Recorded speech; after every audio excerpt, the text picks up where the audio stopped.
April 26, 1945, Camp Hearn, Texas.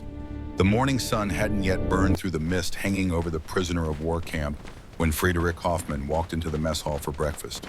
His hands trembled That's it, a few slightly more as he picked bites. up the metal tray. Okay, good boy. Not from fear, not anymore. The trembling came from something else entirely, something he couldn't yet name. The American cook, a heavy-set man with forearms like tree trunks, looked down at the skinny German boy and did what he did every morning. He loaded the plate, 2 strips of bacon still crackling from the griddle, 3 scrambled eggs, yellow as Texas sunshine, a piece of toast with real butter melting into the crisp surface, and a small bowl of grits that steamed in the cool morning air. Fritz stood there staring at the plate. Around him, 200 other German prisoners shuffled through the line, most of them still half asleep, most of them still unable to believe what they saw every single morning. Food, real food. More food than they'd seen in months. More food than some of them had seen in years. But Fritz wasn't thinking about the eggs or the toast or even the grits. His eyes were locked on those 2 strips of bacon, the way the fat had crisped at the edges, the way the meat glistened under the fluorescent lights, the way the smell of it cut through everything else in that crowded hall and reached something deep inside his chest. He picked up his fork. His hand was shaking harder now. He cut a small piece of the bacon, lifted it to his mouth, and the moment it touched his tongue, something inside Friedrich Hoffman broke wide open. The boy began to cry, not loud sobbing tears.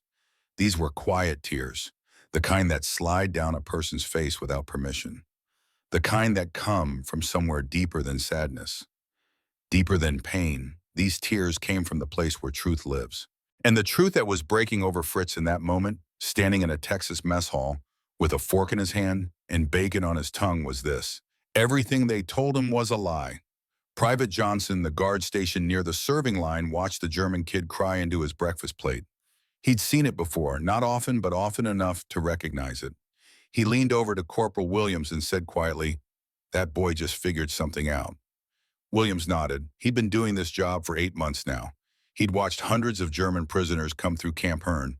Most of them arrived the same way: thin, scared, angry, confused. Some stayed angry, some stayed scared. But the ones who stayed confused, those were the ones who changed, because confusion meant they were starting to ask questions, and questions meant the propaganda was losing its grip. "Yeah," Williams said, watching Fritz wipe his eyes with the back of his hand while still holding that fork. "That's the bacon talking." But to understand why a simple breakfast could shatter everything an 18-year-old boy believed about the world, we need to go back. Back 3 weeks earlier. Back to the moment when Fritz's war ended and his real education began. March 28, 1945. Somewhere in the Rhineland. The German position had been overrun 2 days ago. Fritz huddled in a bombed-out farmhouse with what was left of his unit. 17 boys and old men, most of them too weak to fight, too scared to run, too tired to care which came first. Their commanding officer, a lieutenant who couldn't have been more than 22, had disappeared during the night, just walked away into the darkness and never came back. Fritz sat with his back against a wall that was more holes than brick. His rifle lay across his lap. He had 3 bullets left. Not that it mattered. He hadn't fired the weapon in days, hadn't eaten in 3 days, hadn't slept in longer than he could remember. The boy next to him, a kid named Klaus from Hamburg, was mumbling something. Fritz leaned closer to hear. "They'll shoot us," Klaus was saying. "The Americans. They'll shoot us all. That's what Sergeant Braun said. They don't take prisoners. They just shoot us." Fritz didn't answer. He was thinking about his mother, wondering if she was still alive in what was left of Dresden, wondering if she'd gotten his last letter, wondering if he'd ever see her again. The sound of engines cut through the morning air. American voices, boots on cobblestones, someone shouting in German to come out with hands up. Klaus grabbed Fritz's arm. "Don't go out there. They'll kill us." But Fritz was already standing. He was so tired. Tired of being hungry, tired of being cold, tired of being 17 years old and waiting to die for a war that was already lost. He put his rifle on the ground and walked toward the door. Fritz, no. But Fritz kept walking, out into the gray morning light, hands above his head, eyes squinting against the brightness. And the first thing he saw was an American soldier pointing a rifle at his chest. The second thing he saw was that the American soldier looked almost as tired as he felt. They didn't shoot him. They gave him water instead. Fritz stood there, hands still raised, and an American medic walked up with a canteen. The medic said something in English. Fritz didn't understand the words, but he understood the gesture. The medic held out the canteen. Fritz lowered his hands slowly, took the canteen and drank. The water was cold, clean. It tasted like nothing he'd tasted in months. He drank too fast and started coughing, and the American medic patted him on the back like he was a child who choked on his dinner. That was the first moment Fritz started to doubt what his officers had told him about the Americans. It was a small doubt, a quiet doubt, but it was there.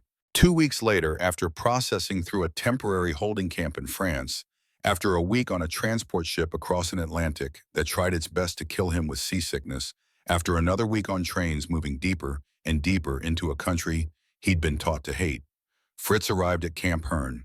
He expected a prison. He found something else. The camp sat on flat Texas land that stretched to the horizon in every direction.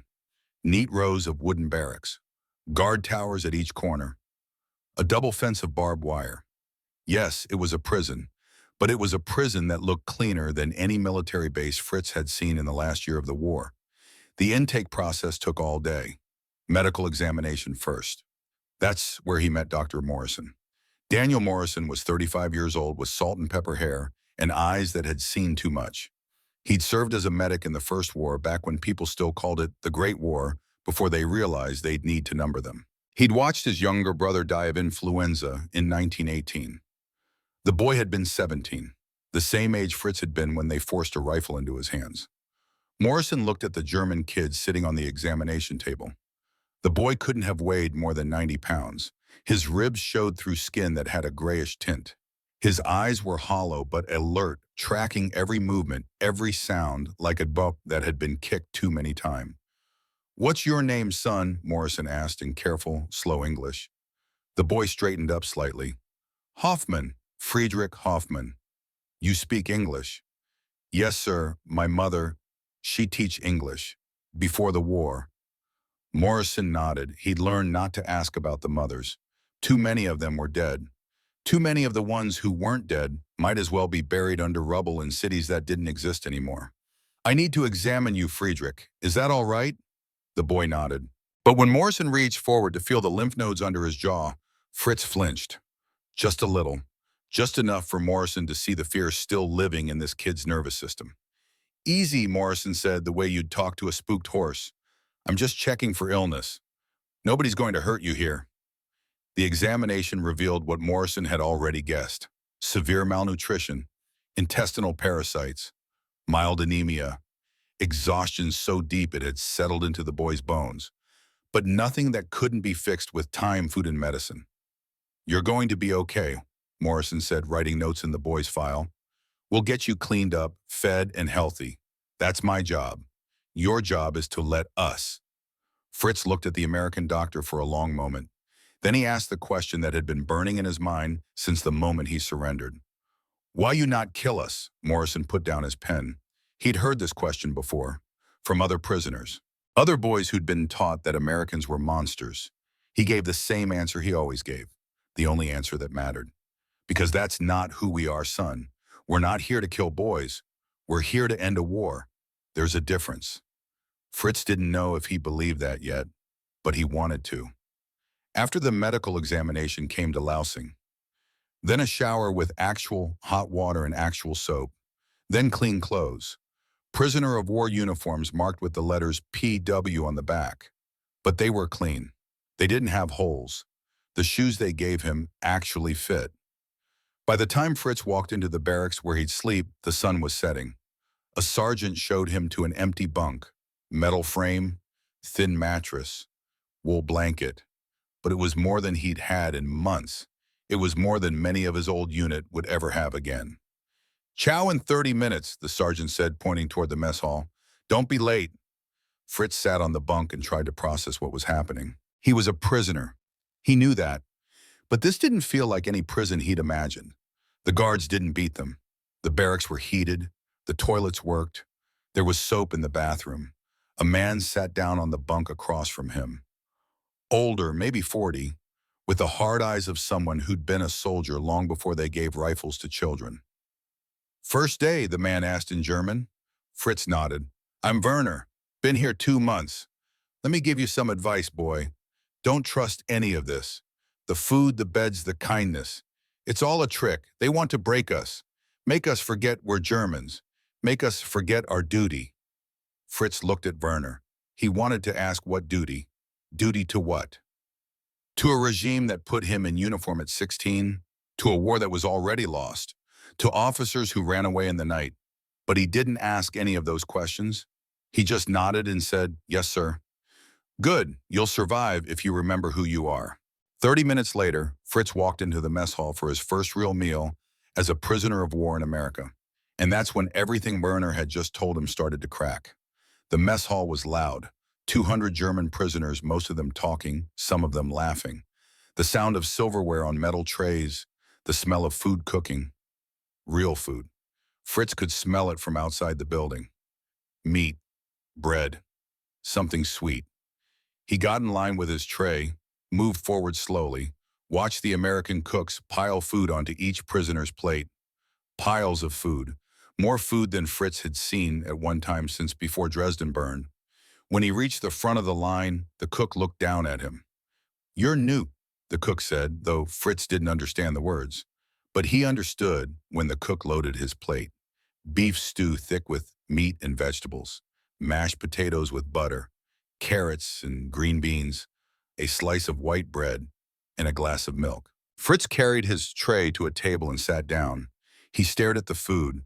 Around him, other prisoners were eating, some quickly like they were afraid it would disappear, others slowly like they were trying to make it last. But they were all eating. Fritz picked up his fork, cut a piece of the beef, put it in his mouth. The flavor hit him like a memory, like something from another life, when his father was alive, when their house was still standing. When dinner time meant his mother setting the table, and his brother teasing him about his schoolwork, and the smell of actual food filling actual rooms in an actual home that actual people lived in. He ate slowly. He ate everything on his plate. He drank the milk even though it had been so long since he'd had milk that his stomach cramped a little. And when he was done, when his plate was empty and his stomach was fuller than it had been in months, Fritz sat there trying to understand. This was the enemy. These were the people who'd bombed Dresden, who'd killed his father, who'd destroyed his country. These were the monsters his officers had warned him about. But monsters didn't feed you beef stew. Monsters didn't give you clean clothes and hot showers and beds with blankets. Monsters didn't have doctors who said, "Nobody's going to hurt you here," in voices that sounded like they meant it. Fritz went to sleep that night with a full stomach and a head full of questions. The mattress was thin, but it felt like luxury. The blanket was rough, but it was warm. And for the first time in longer than he could remember, Fritz slept through the night without dreaming of bombs. He woke the next morning to the sound of a whistle. Breakfast call. The other prisoners in his barracks were already moving, pulling on their uniforms, shuffling toward the door. Fritz followed. And that's how he found himself standing in the mess hall on the morning of April 26, 1945, staring at 2 strips of bacon on a metal tray, about to have every lie he'd ever been told crack wide open. The bacon moment didn't last long, maybe 30 seconds, maybe a minute, long enough for Private Johnson to notice. Long enough for Fritz to understand that something fundamental had just shifted in his understanding of the world. Long enough for the tears to come and go. Then Fritz ate. He ate the bacon, slowly tasting every bite. He ate the eggs and the toast and the grits. He ate everything on his plate, and when he was done, he wanted more. Not because he was still hungry, because he wanted to prove to himself it was real. Over the next week, Fritz learned the rhythm of life at Camp Hearn. Wake at 6, breakfast at 6:30, work detail at 7, lunch at noon, more work until 5, dinner at 6, free time until lights out at 10. The work was simple: cleaning the barracks, maintaining the grounds, helping in the camp laundry or the camp carpentry shop. Nothing hard, nothing cruel, just work. The kind of work that gave a man something to do with his hands and kept his mind from dwelling too much on everything he'd lost. And the food. God, the food. 3 meals a day, every day. Real meals with meat and vegetables and bread and sometimes even dessert. Apple pie, chocolate cake, cookies that tasted like his mother used to make back when there was butter and sugar and time to bake. By the end of the first week, Fritz had gained 3 pounds. His skin had lost some of that gray tint. He could walk without feeling like his legs might give out. Dr. Morrison had started him on medication for the parasites, and though it made him sick for a few days, he could already feel the difference. But it wasn't just the physical recovery. Something else was happening. Something deeper. Fritz started listening to the other prisoners. The ones who'd been at Camp Hearn for months. They talked about the Americans, about how the guards didn't beat them, about how the camp commander actually enforced the Geneva Convention rules, about how they got paid 80 cents a day for their work in camp scrip they could use to buy cigarettes and soap and candy from the camp canteen. Werner still preached his gospel of resistance, still warned the newer prisoners not to trust American kindness, still insisted this was all psychological warfare designed to break their loyalty to Germany.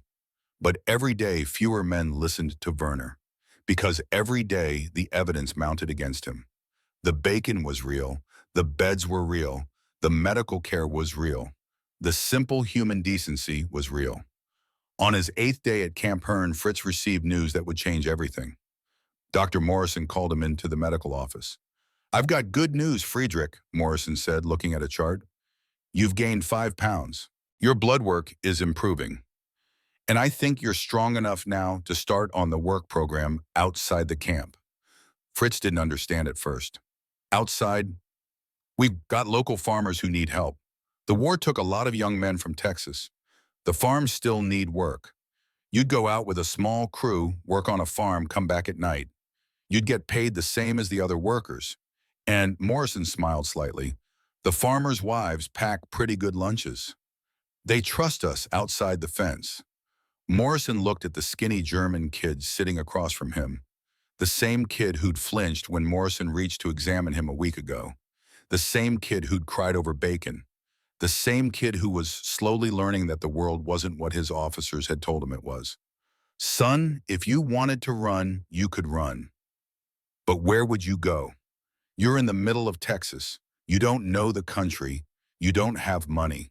And from what I can see, you're finally starting to eat regular and sleep through the night. Why would you run from that?" Fritz thought about this. Morrison was right. Where would he run? Back to a Germany that was burning. Back to a war that was already lost. Back to being hungry and scared and waiting to die. "I would like to work," Fritz said quietly. "Outside." "Good, you start Monday. You'll be working for a man named Sam Garrett. He's a rancher about 15 miles from here. Good man? Fair. He lost both his sons in the war. He needs help. You need to learn what real American work looks like. Seems like a good match." That was Friday. Fritz spent the weekend thinking about what it would mean to work outside the camp, to be trusted, to be treated like a worker instead of a prisoner, to see what America looked like beyond the barbed wire. Monday morning came cold and clear. Fritz stood with 5 other prisoners at the camp gate waiting for the trucks that would take them to the various farms and ranches.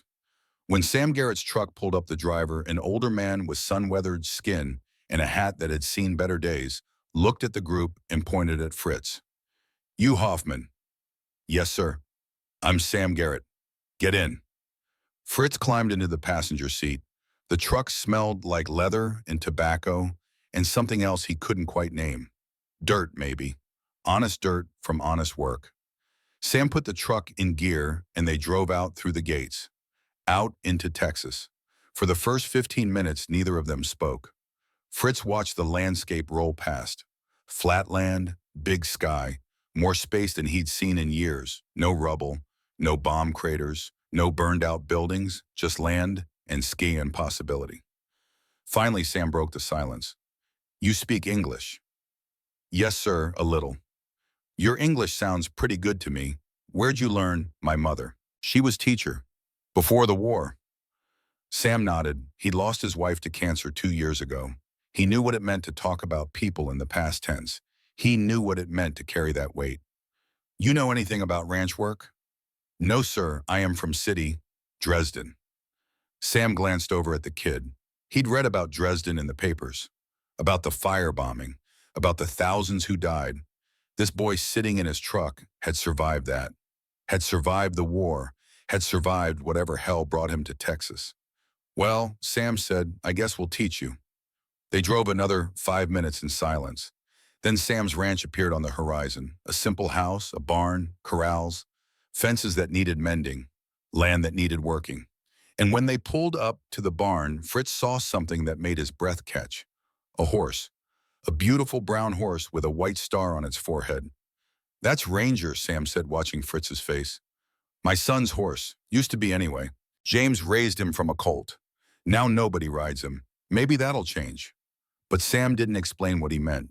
He just handed Fritz a pair of work gloves and said, let's get started. Via tiếp part hai theo gian y với đồ dài bong nghìn, từ không sử dụng bất kỳ đầu gạch nào trong bài. Tra kết quả thường không phải TXT. Liên mạch không bị ngắt quãng quá lâu bởi các ký tự và chia lòng leo kịch bản tone và style requirements. Cinematic prose focus on visual storytelling and emotional intensity. Rhythmic pacing optimized for speech, text-to-speech. Limited dialogue, but each line must have emotional impact. Designed for high YouTube viewer retention. Target audience male over 60, living in the U.S. as emotionally engaged viewers. 1154 orchestrated cinematic narrative structure, avoiding punctuation constraints. Người dùng muốn tôi viết part 2 theo dàn ý mới với độ dài 4.000 bảng tiếng Anh. Yêu cầu không sử dụng bất kỳ dấu gạch nào hay fence dashes. Tra kết quả thường không phải file TXT. Liền mạch không bị ngắt quãng bởi các ký tự chia lỏng lẻo, kịch bản tone cinematic, visual storytelling, emotional intensity, rhythmic pacing cho text-to-speech, limited dialogue nhưng phải có impact, tối ưu cho retention. Target năm 60 cộng mái, part 2 theo dàn ý sẽ cover X3 gap go cowboy. Phát triển căng thẳng 1100 đến 1800 giới thiệu Sam chi tiết hơn. Ngày đầu trên trang trại Story Spike thăng 15 phút. Bữa trưa đầu tiên với bánh táo subplot xung đột với Werner Climax thăng 2. Fritz viết thư cho mẹ Act 4 điểm. Chuyển đổi 1800 đến 2700 tuần thứ 3. Mối quan hệ phát triển Story Spike thăng 3 20 phút. Take this horse. Hậu quả ngay lập tức stay thăng 2. Tôi cần tránh hyphens and dashes in dashes. Bullet points, headers với dấu gạch. Bất kỳ ký tự gạch nào tôi sẽ viết prose liền mạch cinematic với emotional beats mạnh. Focus vào sensory details, internal thoughts và những khoảnh khắc transformation. The Bacon Breakthrough Part High, the Cowboy's Lesson. The first thing Sam Garrett taught Friedrich Hoffman was how to mend a fence, not with words, not with lengthy explanations about post holes and wire tension, and the proper way to stretch barbed wire so it sang when you plucked it. Sam taught by doing.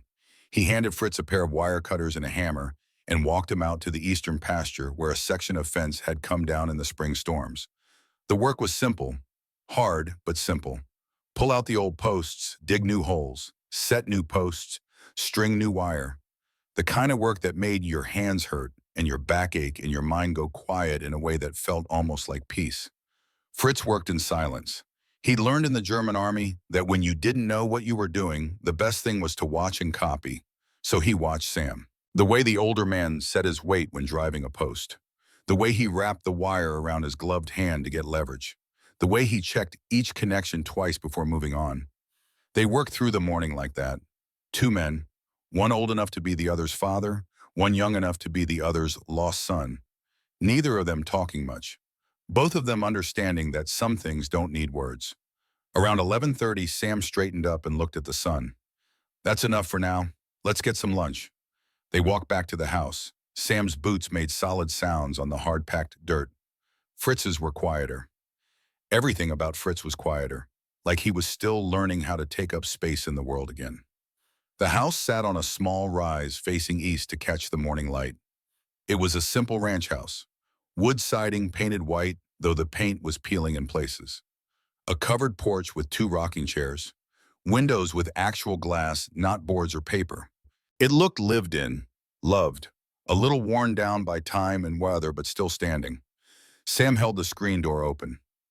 Fritz hesitated. Something wrong? Sam asked. In Germany, Fritz said carefully, prisoners do not go inside. The house, Sam looked at the skinny German kid standing on his porch holding his hat in his hands like he was waiting for permission to exist. Son, any man who works on my land eats at my table. That's how we do things here. Now come on inside before the food gets cold. The inside of the house smelled like coffee and wood smoke and something else that Fritz couldn't quite identify at first. Then he realized. It smelled like home. Not his home. Not the apartment in Dresden that didn't exist anymore. But the idea of home. The feeling of it. The front room was neat but not fussy. A couch with a blanket folded over the back. 2 chairs. A radio on a side table, and on the mantel above the fireplace 2 photographs in simple frames. Young men in uniform, both of them with Sam's eyes, both of them smiling like they knew something the camera didn't. Fritz saw the photographs but didn't ask. He'd learned that lesson too. Some losses you don't talk about unless the other person brings them up first. Sam walked through to the kitchen. Fritz followed. The kitchen was bigger than he expected.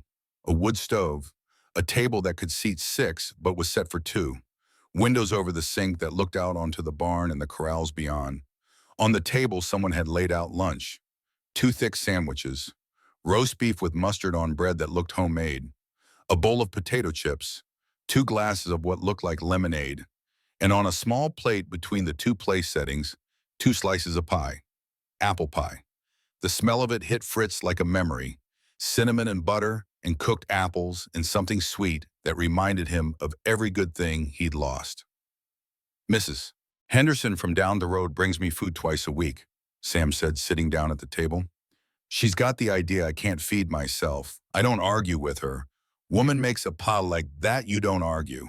Fritz sat down slowly. The chair was solid wood, comfortable. He put his hands in his lap and looked at the sandwich, at the chips, at that slice of pie. Sam picked up his sandwich and took a bite, chewed, swallowed. Then he noticed Fritz hadn't moved. You waiting for me to say, Grace, I'm not much of a praying man anymore. If you want to say something, go ahead. Otherwise, eat up. Fritz reached out and picked up his sandwich. The bread was sauciano. The beef was thick and still slightly warm. He took a bite and the flavors filled his mouth. Meat and mustard and bread that tasted like someone had made it with their hands instead of in a factory. He ate half the sandwich before either of them spoke again. Then Sam pushed the plate with the pie toward Fritz. Go on, have some. Fritz looked at the pie, at the golden crust, at the way the filling glistened in the light from the window, at the way it sat there on the plate like a promise that good things could still exist in the world. He cut a piece with his fork, lifted it to his mouth, and the moment the pie touched his tongue, Fritz closed his eyes. The flavor was perfect. Sweet, but not too sweet. The apples were soft, but not mushy. The crust was buttery and flaky, and tasted like every good morning of his childhood, back when his mother would bake on Sundays, and the whole house would smell like cinnamon and love. When Fritz opened his eyes, there were tears on his face. He tried to wipe them away quickly, embarrassed. But Sam had already seen. The old rancher didn't say anything at first. He just took a bite of his own biome and chewed slowly, giving the boy time to collect himself. Finally, Sam spoke. His voice was gentle. My wife used to make apple pie just like this. That was her recipe. She taught Mrs. Henderson how to do it years ago. Every time I eat a piece, I remember her standing at that stove telling me to get out of the kitchen and stop stealing apples from the bowl. Fritz wiped his eyes with the back of his hand. I am sorry. I do not know why. Don't apologize for having feelings, son. World's got enough men who forgot how to feel. You finish that piece and I'll give you another. They ate in silence for a while. Outside, a mockingbird was singing its complicated song. Inside, the clock on the wall ticked steady and sure. And at that table, 2 men who should have been enemies sat together over sandwiches and pie, connected by the simple fact that they'd both lost too much and were both trying to figure out how to keep living anyway. When they finished lunch, Sam showed Fritz where to wash his hands and face. Then they went back out to work. But something had shifted. Something small but important. Fritz walked a little straighter, worked a little easier, and when Sam pointed out a hawk circling overhead, Fritz actually looked up to see it instead of keeping his eyes on the ground. They worked until 5. Then Sam drove Fritz back to Camp Hearn. The whole way Fritz was quiet, but it wasn't the scared quiet of the morning, it was the thinking quiet. The processing quiet, the kind of quiet that meant something important was happening inside. When Sam pulled up to the camp gate, he put the truck in neutral and turned to look at Fritz. "You did good work today. I'll pick you up same time tomorrow." "Yes, sir. Thank you, sir." Fritz climbed out of the truck, started walking toward the gate. Then Sam called after him. "Hoffman."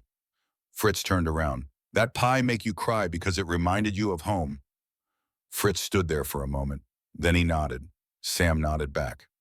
"Good. A man who remembers home is a man worth knowing. I'll see you tomorrow." That night, back in the barracks at Camp Hearn, Fritz lay on his bunk and stared at the ceiling. Around him, other prisoners were talking, playing cards, writing letters. The normal sounds of men trying to fill time until sleep came. Werner sat down on the bunk across from Fritz. The older man's face was hard in the dim light. "I heard you went inside his house. The American's house." Fritz didn't answer right away. He was still thinking about the pie, about Sam's voice when he talked about his wife, about the way the old rancher had given him time to cry without making it shameful. "Yes," Fritz said finally. "I went inside. They're trying to make you forget boy, forget your German, forget your duty. They feed you, they're nice to you, they let you inside their houses, and while they're doing all that, they're erasing who you are." Fritz sat up and looked at Werner, really looked at him, saw the anger, saw the fear underneath the anger. Saw a man clinging to beliefs because letting go of them would mean admitting that everything he'd fought for was built on lies. "What duty?" Fritz asked quietly. "Duty to what? The war is over. Germany is destroyed. The officers who told us about duty, they're dead or hiding or already surrendered. What am I supposed to remember? How to be hungry, how to be afraid, how to hate people I don't even know." Werner's face darkened. "You're a traitor." "No," Fritz said, and his voice was steady. "I'm just tired of being lied to." He lay back down and turned to face the wall. Behind him, he could hear Werner breathing hard, angry, but Fritz didn't care. He was thinking about tomorrow, about going back to the ranch, about learning more about fence posts and wire tension, and maybe if he was lucky, getting another piece of pie. Over the next 2 weeks, Fritz fell into a rhythm. Wake at 6, breakfast at 6:30, truck ride with Sam at 7, work until noon, lunch at the ranch house. More work until 5, ride back to camp, dinner, free time, sleep, then do it all again. And every day Fritz got stronger. The work put muscle on his thin frame. The food filled out his face. The regular sleep cleared his eyes. By the middle of May, he weighed 55 kilograms. Still thin, but no longer skeletal. No longer gray. But more than his body was changing. Fritz was learning things he'd never learned in school, or in the Hitler Youth, or in his brief, brutal time in uniform. He was learning what it meant to work for yourself instead of from fear. He was learning that Americans talked about freedom like it was something real, something you could touch, not just propaganda. He was learning that kindness wasn't weakness, that generosity wasn't a trick. Sam taught him how to ride a horse. It took 3 days of falling off and climbing back on before Fritz could stay in the saddle for more than 10 minutes. But Sam never lost patience, never yelled. Just helped him up, checked if anything was broken, and said, "Try again." On the 4th day, Fritz rode Ranger around the corral without falling once. When he climbed down, his legs were shaking and his back ached, and he was grinning like a fool. Sam smiled, actually smiled. "You're a natural horseman, kid, or you will be once your ass stops hurting." That night, Fritz tried to describe the feeling to another prisoner, a younger kid named Hans, who'd been at the camp for a month. They were sitting outside the barracks watching the sunset over Texas. "It is like flying," Fritz said, searching for the English words. "Like you are going fast, but you are also connected to the horse, to the ground, to everything." Hans nodded even though he didn't really understand. "The American this, Sam. He is good to you." "Yes, he is. He is like father. Not my father, but like father should be." "Be careful," Hans said, but there was no heat in it. "Werner says you're forgetting who you are." Fritz looked at the sunset, at the massive Texas sky turning pink and orange and purple, at the flat lands stretching away forever, at this strange, huge country that had taken him prisoner and then fed him and clothed him and given him work and treated him like a human being instead of a number.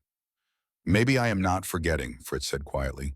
Maybe I am remembering what I was before they made me into a soldier, before they taught me to hate, before the war. Hans didn't answer, but he sat with Fritz until full dark, and that felt like understanding enough. The third week, something changed. Sam started teaching Fritz about more than just ranch work. Started talking to him about Texas, about America, about the idea that all men were created equal, even if the practice didn't always live up to the promise, about democracy and freedom, and the right to speak your mind without fear. One afternoon, while they were fixing the water pump behind the barn, Sam straightened up and wiped the sweat from his forehead. You ever vote, Fritz? Vote no, sir. In Germany, we do not. It is not like here. Well, here every man gets a vote. Rich man, poor man, doesn't matter. Every man gets a say in how things are run. You think that's strange? Fritz thought about this. In Germany, they tell us democracy is weak. That strong leader is better. One voice, one vision. Sam made a sound that might have been a laugh or might have been something darker. Yeah, I bet they did tell you that. And how'd that work out? Fritz didn't answer. Didn't need to. They both knew how it worked out. Sam started talking again, his hands working the pump, while his voice carried across the afternoon. My daddy fought in the Civil War. Came home and told me something I never forgot. He said, son, freedom isn't about never being wrong. It's about having the right to be wrong and learn from it without someone shooting you for it. You understand what I'm saying? I think so. Your country told you what to think, what to believe, who to hate, didn't give you a choice. That's not strength, kid. That's fear. Real strength is letting people make their own choices and trusting them to choose right more often than wrong. Fritz absorbed this. It was so different from everything he'd been taught.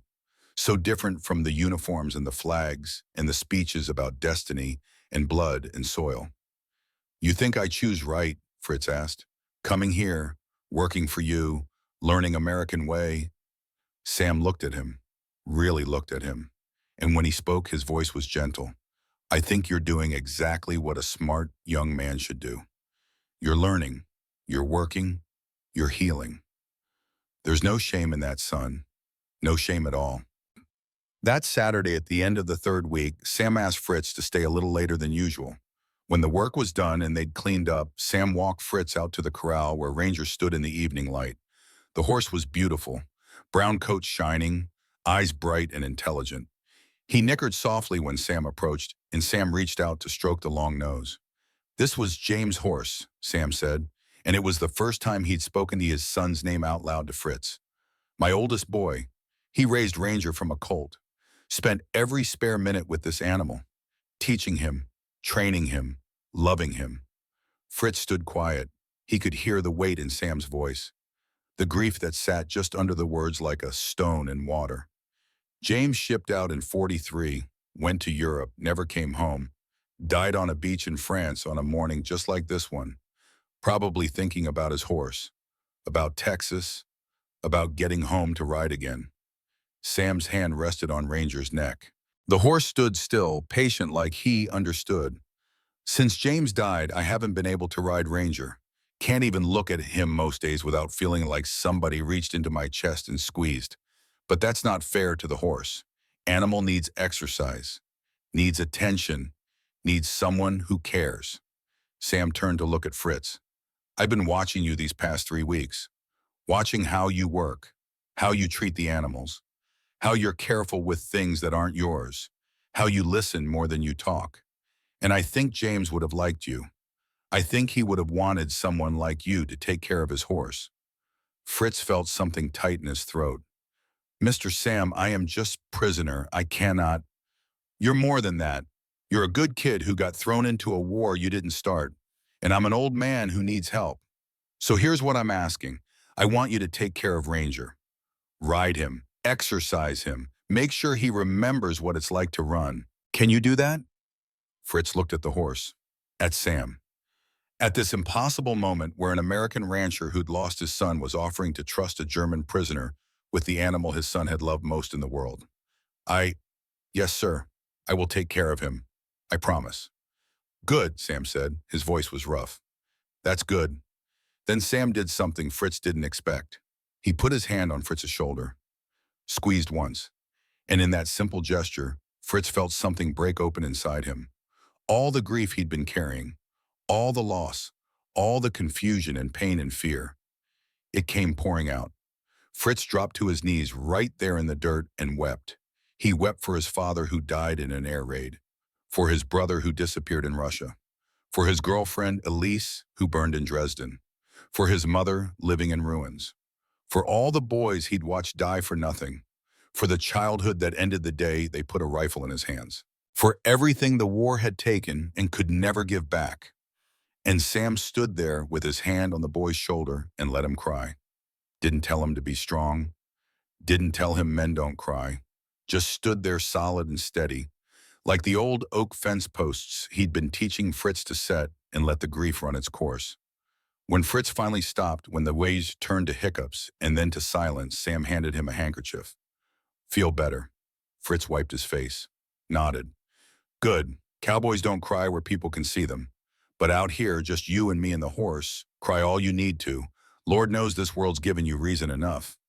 They stood there as the sun finished setting, as the sky turned from pink to purple to dark blue, as the first stars came out over Texas. And when Sam finally drove Fritz back to camp, neither of them spoke. But the silence was comfortable. The silence of two people who understood each other without needing words. That night, Fritz pulled out a piece of paper and a pencil from the small box of possessions they let him keep. He'd been thinking about writing to his mother for weeks, but every time he tried, he didn't know what to say. How do you explain to your mother that you're being treated well by the enemy, that you're starting to understand the war was built on lies, that you're beginning to feel at home in a country you were taught to hate? But tonight, after crying in the dirt while an American cowboy stood witness to his grief, Fritz knew what to say. He started writing. Dear Mother, I do not know if this letter will reach you. I do not know if you are alive to read it, but I need to write it anyway. I need to tell you what I am learning here in this place so far from home. They told us Americans were monsters. They told us we would be killed if captured. They told us the enemy had no mercy, no kindness, no humanity. They lied. Mother, the Americans feed me 3 meals every day. Real food. More food than I have seen since before the war. They gave me medicine when I was sick. They gave me clean clothes and a warm bed. They treat me with dignity. I work on a ranch now, for an old cowboy who lost both his sons in the war. He should hate me. I am the enemy. I wore the uniform that killed his boys, but he does not hate me. He teaches me. He feeds me lunch in his house. Today, he trusted me with his son's horse. I am so confused, Mother. Everything I believed is wrong. Everything I was taught is lies. The Americans are not monsters. They are just people, good people. People who believe freedom and kindness matter more than power. I am still German. I still love my country. But I am starting to understand what our country became, what it did, what we all became when we stopped asking questions and started following orders. When this is over, when they let me come home, I will help you. I will help Germany rebuild. But then if I can, I want to come back here, to America, to this strange, huge country that took its enemy and treated him like a human being. I hope you are alive to read this. I hope you are safe. I hope someday you will understand. Your son Fritz, he folded the letter carefully. Tomorrow he would give it to the Red Cross representative who came to the camp once a week. It would take months to reach his mother, if it reached her at all. But writing it had helped, had made something clear that had been cloudy before. Fritz was changing.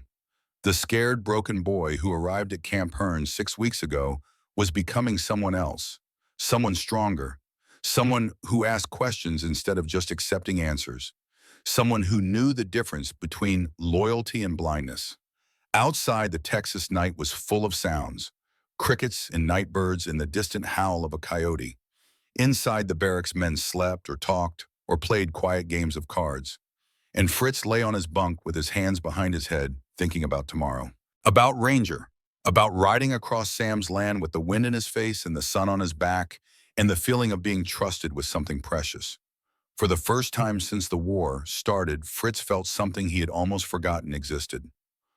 Hope, buk sao viet tip part ba teo jan ivo dojai bong yin tu bang ting, and chui không sử dụng bất kỳ đồ gạch nào trong bài. Cho kết quả thường không phải TXT liền mạch, không bị ngắt quãng quá lâu bởi các ký tự và chia lòng leo kịch bản, tone và style requirements.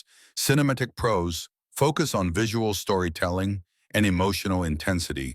Rhythmic pacing optimized for speech, text-to-speech, limited dialogue, but each line must have emotional impact. Designed for high YouTube viewer retention, target audience, male over 60 living in the U.S. emotionally engaged viewers. 1159 map narrative structure across 3 acts with cinematic prose requirements. 13 seconds. User wants me to write part 3 following the outline. Let me check the outline for part 3, Act 5 to 7, Act 5, WWII Vault 2700 to 3600. May 8th, 1945. VE Day, Germany surrenders. Prisoners react differently. Fritz conflicted. Night riot. Werner attacks, Fritz Morrison patches, Fritz up. Sam brings special meal next day, fried chicken.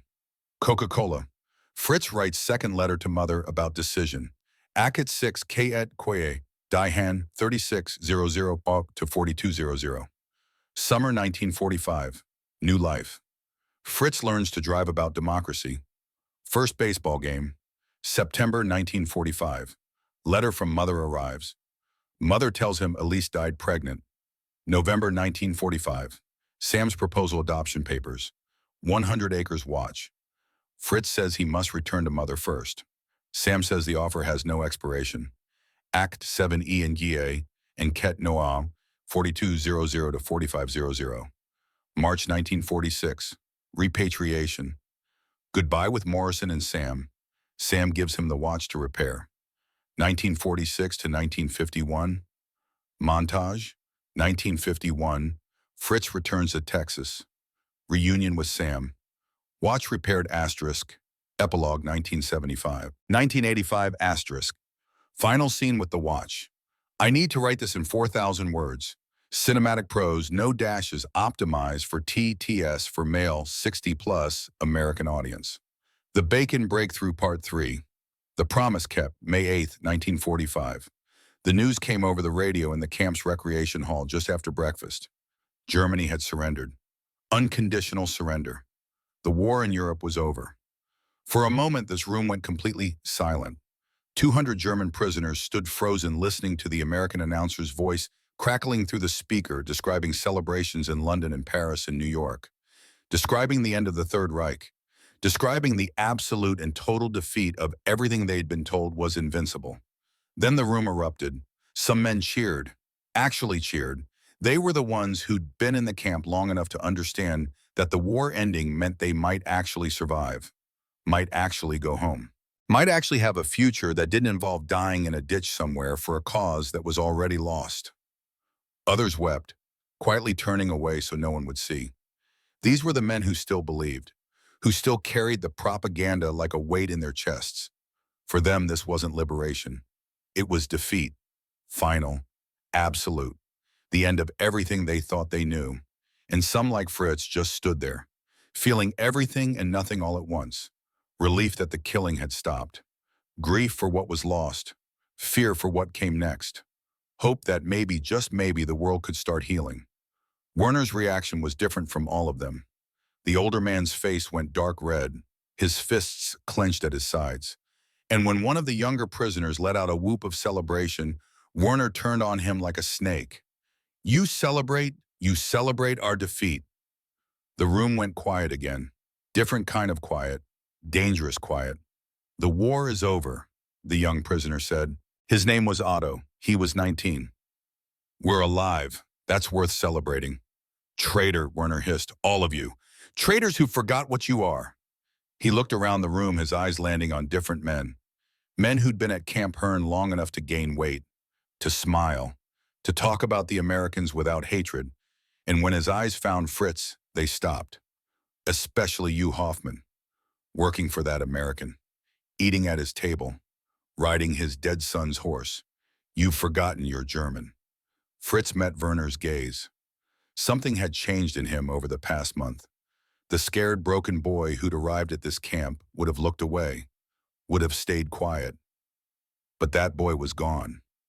In his place stood someone who'd learned that silence in the face of lies was its own kind of betrayal. I haven't forgotten anything, Fritz said quietly. I remember I'm German. I also remember I'm human. And I'm tired of pretending those two things have to be enemies. Werner took a step forward. Other prisoners moved between them. The guards were already coming through the door, hands on their nightsticks, ready to break up whatever was about to happen. But Werner's eyes stayed on Fritz. This isn't over. It wasn't. That night, after lights out, Werner came for him. Fritz was almost asleep when he heard the footsteps. Multiple sets, moving quiet but not quiet enough. He opened his eyes just as Werner and 5 other men surrounded his bunk. Outside, Werner said. Now. Fritz could have yelled for the guards. Should have, probably. But something in him refused to show fear. He climbed out of his bunk and walked outside. The others followed. Behind the barracks, away from the lights, Werner shoved Fritz against the wall. You think you're better than us? Think you're American now. I think I'm tired of being told what to think.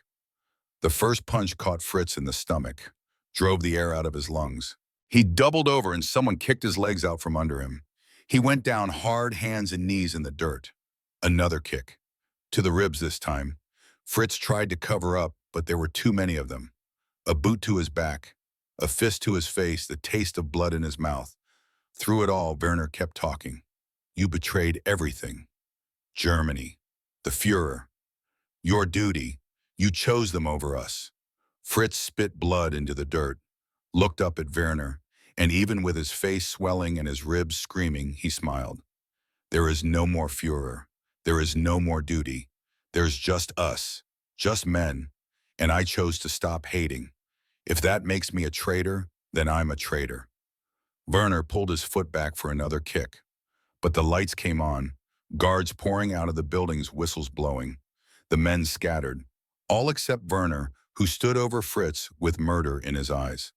This isn't finished. Yes, it is, Fritz said. It finished today, when Germany surrendered. When the lies died, you just haven't accepted it yet. They took Fritz to the infirmary. Dr. Morrison was there within 10 minutes, still pulling on his jacket hair mussed from sleep.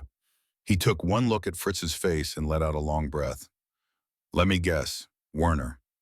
Fritz nodded, winced. His nose was definitely broken, possibly a rib too. Morrison worked in silence for a while, cleaning the cuts, checking for breaks, setting Fritz's nose with a quick movement that made the boy see stars. When he was done, he sat back and looked at his patient. You want to tell me what happened? He called me traitor because I work for Mr. Sam, because I am not angry about the surrender. And what did you say? I said I am tired of being told what to think. Morrison smiled, actually smiled. Kid, that might be the most American thing I've ever heard come out of a German's mouth. He handed Fritz a cold compress for his eye. You're going to look like hell for a few days. But nothing's permanently broken. You're tougher than you look. Dr. Morrison. Yeah. Why you are kind to us. We are enemy. We killed Americans. Morrison was quiet for a moment. When he spoke, his voice was soft. I had a brother, younger than me. He died in the First War. Influenza got him right at the end. He was 17 years old. Hadn't even finished growing yet. Morrison looked at Fritz's swollen face. You know what I learned from that war? Doesn't care about sides. It just eats boys and spits out grief. You're not my enemy, Fritz. You're just another kid who got chewed up by something bigger than himself. And if I can help you heal, then maybe some good comes out of all this death. Fritz felt his eyes burn. Thank you. Don't thank me. Just keep being brave enough to think for yourself. That's thanks enough. The next morning, Fritz could barely move. His ribs hurt with every breath. His face was purple and swollen. But when the truck came to take him to Sam's ranch, he climbed in anyway. Sam took one look at him and went completely still. Who did this? Other prisoners. They think I forget I am German. Sam's jaw clenched. You want me to talk to the camp commander? No, sir, it is finished. They drove in silence for a while. Then Sam pulled the truck over to the side of the road and put it in neutral. He reached behind the seat and pulled out a paper bag. I brought you something. Inside the bag was a cardboard bucket. Fritz opened it. The smell hit him immediately. fried chicken, golden brown, still warm, and underneath wrapped in wax paper biscuits. And at the bottom, 2 glass bottles with red and white labels. Coca-Cola. Figured you could use some real American food today, Sam said. Woman at the diner in town makes the best fried chicken in Texas. And that Coca-Cola, that's the drink of freedom, son, or so my boys used to tell me. Fritz picked up one of the bottles. He'd never had Coca-Cola before. Didn't know what to expect. Sam showed him how to use the bottle opener on the dashboard. The cap came off with a hiss and pop.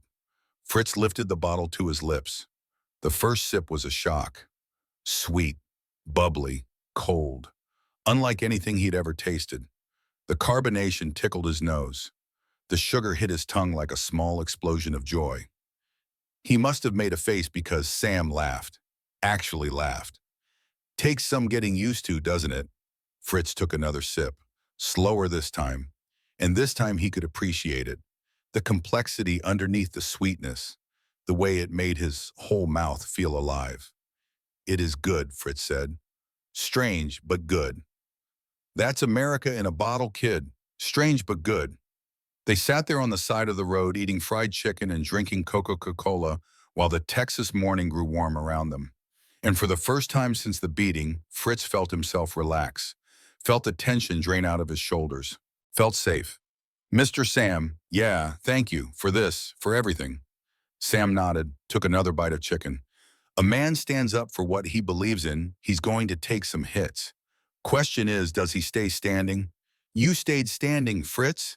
That tells me everything I need to know about your character. They finished eating. Sam gathered up the trash and tucked it behind the seat. Then he looked at Fritz seriously. War's over now. Germany surrendered. You know what that means? We go home eventually. Eventually, yeah.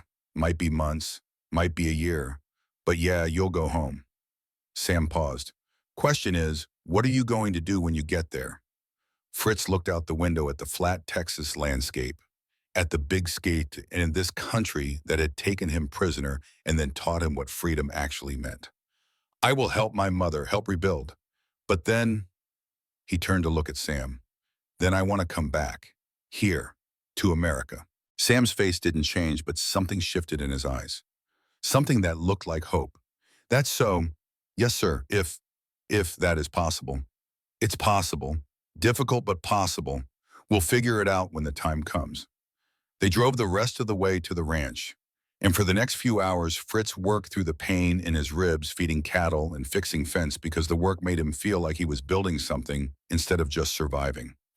That evening, back in his bunk at Camp Hearn, Fritz pulled out another piece of paper, his second letter to his mother. This one was harder to write than the first. Dear Mother, the war is over. You probably know this already. Germany has surrendered. I do not know how to feel. Part of me is relieved. Part of me is ashamed. Part of me is angry at everyone who lied to us, who told us we were fighting for something noble, when really we were just dying for nothing. I was beaten last night by other prisoners. They call me traitor because I have learned that Americans are not monsters. Because I work for a good man who lost his sons in this war but still treats me with kindness. Because I have chosen to stop hating. Maybe I am a traitor, but if being loyal means holding on to lies, then I would rather be a traitor to the lies than loyal to them. When I am released, I will come home. I will help you. I will help Germany rebuild from this disaster we created. But Mother, I have decided something. When you are safe and settled, when Germany is on its feet again, I am coming back to America. This country has shown me what I could be, what we all could be if we chose freedom over fear, kindness over cruelty, questions over blind obedience. I am still your son, still German, but I am also becoming something else, something better. I hope you will understand. Your loving son, Fritz. The summer of 1945 passed in a blur of work and learning and slow, steady healing. Fritz's ribs mended. His face returned to normal, and every day he rode out to Sam's ranch and learned more about what it meant to be American. Sam taught him to drive. Let him take the wheel of the old truck on the empty ranch roads, grinding gears and lurching to stops until Fritz got the hang of it. The first time Fritz successfully shifted from first to second without stalling, Sam clapped him on the shoulder and said, "There you go. Now you're mobile." Sam taught him about democracy, Long conversations while they worked about how government was supposed to serve the people, not the other way around. About how every voice mattered even when voices disagreed. About how the right to say no was just as important as the duty to say yes. In America, Sam said one afternoon while they were mending a water trough, we believe a man's got the right to make his own mistakes, got the right to think his own thoughts, got the right to change his mind when he learns better. That's what freedom means. Not that you're always right, but that you're always free to learn.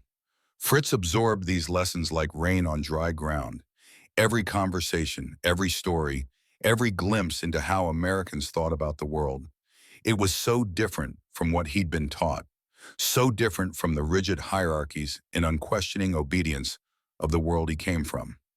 One Saturday in July, Sam drove Fritz into town, to a baseball game. Fritz had heard about baseball. The other prisoners talked about it. The American guards played it sometimes in the yard, but he'd never seen an actual game. The town field was packed. Must have been 300 people there. Families on blankets, kids running around, the smell of popcorn and hot dogs mixing with the smell of cut grass and summer heat. Sam found them seats in the bleachers, explained the basics: 3 strikes, 4 balls, 9 innings. Fritz tried to follow, but mostly he just watched the people, the way they cheered, the way they argued about calls, the way the game seemed to bring everyone together, rich and poor, young and old, all focused on the same thing. In the 7th inning, someone hit a home run. The crowd erupted. People jumped to their feet, strangers hugging strangers, and Sam grabbed Fritz's shoulder and pulled him up too, both of them shouting even though Fritz barely understood what had just happened. When they sat back down, Fritz was grinning. Sam looked at him and nodded. Baseball's like life, kid. You get 3 strikes. Sometimes you swing and miss, but you always get another turn at bat, always another inning, always another game. That's the American way. We believe in second chances. September came. The heat broke. The work on the ranch shifted to preparing for winter. And then on a Tuesday afternoon, Fritz received a letter. The Red Cross representative handed it to him during mail call. The envelope was battered and stained. It had taken 4 months to travel from the British occupation zone in Germany to a prisoner of war camp in Texas. But it had made it. Fritz recognized his mother's handwriting immediately. He waited until that night until he was alone in his bunk to open it. His hands shook as he unfolded the thin paper. My dearest Friedrich, I received your letter. I wept when I read it. Not from sadness, my son, but from relief. You are alive. You are safe. You are healing. That is all a mother can ask. I understand what you are learning there. I understand because I taught you to ask questions, to think for yourself, to choose kindness over cruelty. The war tried to beat that out of you. I am grateful it failed. I must tell you something painful. I debated whether to write this in a letter, but you deserve to know. Elise died in the Dresden bombing. You knew this already. But what you did not know is that she was pregnant when she died. 2 months. She had written you a letter the day before telling you, planning to run away with you to Switzerland. But the letter never sent. The bombs came first. I am sorry to tell you this way. Sorry you must carry this grief so far from home. But I wanted you to know she loved you. The baby was made from that love. And they are both gone now with your father and so many others. But you are still here, my son. You are alive. And life is a gift even when it is painful. Especially when it is painful. When you come home, I will be waiting. And when you leave again to return to America, I will understand. Because I taught you to be free, and free men must follow their hearts. Live for those who cannot, Fritz. Live enough for all of us. With all my love, Mother. Fritz read the letter 3 times. Each time the words hit harder. Elise, pregnant, their child. Both of them gone in fire and smoke and the thunder of bombs. He lay on his bunk and stared at the ceiling and felt the weight of it all, every loss, every death, every person he'd loved who was just gone. Dr. Morrison found him the next morning. Fritz's eyes were red but dry. All the tears had been cried during the night. Heard you got a letter from home, Morrison said gently. Fritz nodded. Bad news. My girlfriend. She died in Dresden. She was carrying my baby. Morrison sat down on the edge of the bunk. For a long moment he didn't say anything. Then he spoke, and his voice carried the weight of someone who'd walked this road before. Grief is the price we pay for love, Fritz. The deeper the E, the higher the price. You're going to carry this for the rest of your life. But carrying it doesn't mean letting it crush you. It means honoring what you lost by living well, by being the man she would have wanted you to be. You understand? I think so. Good. Now get up, get breakfast, go to work, keep living. That's how you honor the dead, by refusing to join them. 2 months later, on a cold November afternoon, Sam called Fritz into the ranch house after work. On the kitchen table sat three things: a folder of legal papers, a rolled-up piece of parchment tied with string, and an old pocket watch, silver and tarnished. "Sit down, son." Fritz sat. His heart was pounding, but he didn't know why. Sam picked up the legal papers. "These are adoption papers. I had my lawyer draw them up. If you sign them, you become my legal son in the eyes of Texas law. Friedrich Garrett, American citizen when the time comes." He picked up the parchment. "This is a deed to 100 acres of my land, the eastern section where we've been working. If you stay and work it's yours. Build a house, raise cattle, make a life." He picked up the pocket watch. "And this belonged to my father. Came over from Germany 3 generations ago. It hasn't run in 20 years. You told me your daddy was a watchmaker. I'm giving you this watch to fix. And when it's running again, you bring it back to me. That's my insurance you'll return." Fritz stared at the three objects, at the impossible generosity, at this man who'd lost everything and was still finding ways to give.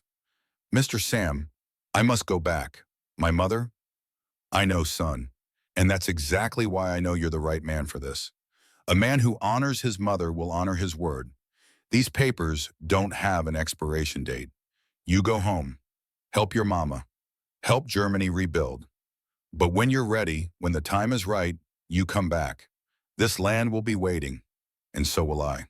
Fritz looked at the watch in Sam's calloused hand, at the legal papers that would make him a son, at the deed that would make him a landowner, at the future being offered to him by a man who had every reason to hate him but chose kindness instead. "I will come back," Fritz said, and his voice didn't shake. "I promise. I will fix this watch and I will come back." Sam held out the watch. Fritz took it, felt the weight of it, the promise it represented. "I know you will. Now get out of here before we both start crying like women." March 1946, Repatriation Day. Fritz stood at the gate of Camp Hearn with a small bag of possessions: clean clothes, the watch, letters from his mother, and memories of 18 months that had changed everything he was. Dr. Morrison came to say goodbye, shook Fritz's hand, slipped him an envelope with $200 inside. "For when you need it, don't argue, just take it. Thank you, doctor, for everything. You made my job easy, kid. You wanted to heal. That's half the battle." Sam's truck pulled up. The old rancher climbed out slowly. He looked older, more tired, but his eyes were clear. "You ready, WWII?" "Yes, sir." They drove to the train station in silence. When they got there, Sam walked Fritz to the platform. The train was already loading. Other ex-prisoners climbing aboard, some laughing, some crying, all of them going home to a country that didn't exist anymore. Sam held out his hand. Fritz shook it. American style, firm and sure. "You're a good American, Fritz, even if the papers don't say so yet. Thank you, Mr. Sam, for everything, for teaching me, for trusting me, for being the father you needed when you needed one." Fritz nodded, not trusting his voice. Sam pulled him into a hug, brief, rough, the kind of hug men give when they don't want to fall apart but need to hold on for just a moment. "Bring that watch back running. That's all I ask." "I will. I promise." Fritz climbed on the train, found a seat by the window, looked out at Sam standing on the platform, hat in his hands. The train pulled away. Texas disappeared behind him, but the promise stayed, solid, unshakable, real. 5 years. That's how long it took. 5 years of living in bombed-out Hamburg with his mother, working as a watchmaker, going to technical school at night, learning to rebuild things: engines, machines, clocks, countries. His mother died in 1950, cancer, quick and brutal. Her last words to him were, "Go, Go to America, live the life I taught you to want. He spent 6 months finishing the watch, getting every gear perfect, every spring balanced, making it run like new, better than new. In March 1951, Friedrich Hoffmann boarded a ship in Bremerhaven, 24 years old, carrying one bag. And in that bag, wrapped in soft cloth, a silver pocket watch that kept perfect time. The train pulled into the Texas station on a warm afternoon. Fritz stepped onto the platform, and there, leaning against a truck that was older but still running, was Sam Garrett. 64 years old now, gray hair, more lines in his face, but the same steady eyes. Fritz walked up to him, reached into his bag, pulled out the watch, held it out. Sam took it, opened the case. The second hand swept smoothly around the face. Tick, tick, tick. Perfect rhythm, perfect time. Inside the case, Fritz had engraved a message. To Samuel Garrett, who taught me that America isn't a place. It's a promise, your son Friedrich Hoffmann. Sam looked at the words for a long time. When he looked up, his eyes were wet. Welcome home, son. They stood there on the platform. Two men, different countries, different generations, different wars, but connected by something stronger than all of that. Kindness, trust, the simple belief that people could choose to be better than their worst moments. Sam put his arm around Fritz's shoulders. Come on, let's go home. We've got work to do. And they did. Years of it. Fritz became an American citizen in 1953, married a teacher named Mary in 1954, had 3 children who grew up knowing how to ride horses and mend fences and ask questions instead of just accepting answers. When Sam died in 1968, he left the entire ranch to Fritz. 2,000 acres, house, barn, everything, including a note that said simply, you kept your promise, I'm keeping mine. Fritz ran that ranch for 40 years, expanded it, prospered, became a pillar of the community. And he never forgot where he came from, never forgot the scared, broken boy who stepped off a train in 1945, expecting execution and found bacon instead. In 1975, a reporter came to interview him, wanted to know what America meant to a former enemy soldier who'd become one of its citizens. Fritz took the reporter to the old mess hall at Camp Hearn. The camp was abandoned now, windows broken, paint peeling, but the building was still standing. This is where it started, Fritz said. Right here, a plate of bacon. That's all it took to make me question everything I'd been taught. What did the bacon teach you? The reporter asked. Fritz smiled. That propaganda is fragile. That truth is stronger. That kindness is real power. My Nazi officer told me Americans would kill me. Instead, they gave me a second chance at life. That's not politics. That's not strategy. That's just American. The story ran in newspapers across the country. Fritz got hundreds of letters from other ex-prisoners who'd had similar experiences, from American veterans who remembered guarding Germans at camps across the United States, from people who just wanted to say thank you for reminding them what their country stood for. In 1985, Fritz called his oldest son into his study, handed him the silver pocket watch. Your grandfather Sam gave this to me in 1945. I was a prisoner. He was the man who had lost everything. But he chose to give instead of take, to teach instead of punish, to love instead of hate. The son took the watch, felt its weight, its history. I repaired this watch in 1950, brought it back to Sam in 1951, kept my promise. Now I'm giving it to you. Keep it running. Remember where we came from. And never forget the kindness that brought us here. That watch is still running, still keeping time, still carrying the weight of a promise made between enemies who became family. And somewhere in Texas, on land that stretches to the horizon, there's a ranch where the fences are strong and the horses are cared for, and the memory of a cowboy's kindness lives on in every nail driving, every post set, every young person taught that freedom means the courage to question and the strength to choose kindness over hate. That's the story of how a plate of bacon changed a war. But more than that, it's the story of what America is supposed to be, not perfect, not without flaws, but built on the belief that any person from anywhere who chooses freedom and works for it and honors it can become American. Not by birth, not by blood, but by choice. And that choice, more than any battle or border or law, is what makes America strong. The bacon was just the beginning. The real meal was everything that came after. The trust, the work, the teaching, the second chance, the promise kept. That's the American way. Or at least that's what it's supposed to be. And for one German boy who became a Texas rancher, that promise was real enough to build a whole life on. Real enough to last 3 generations. Real enough to still be ticking steady and true in a silver watch that crossed an ocean twice and never stopped keeping time.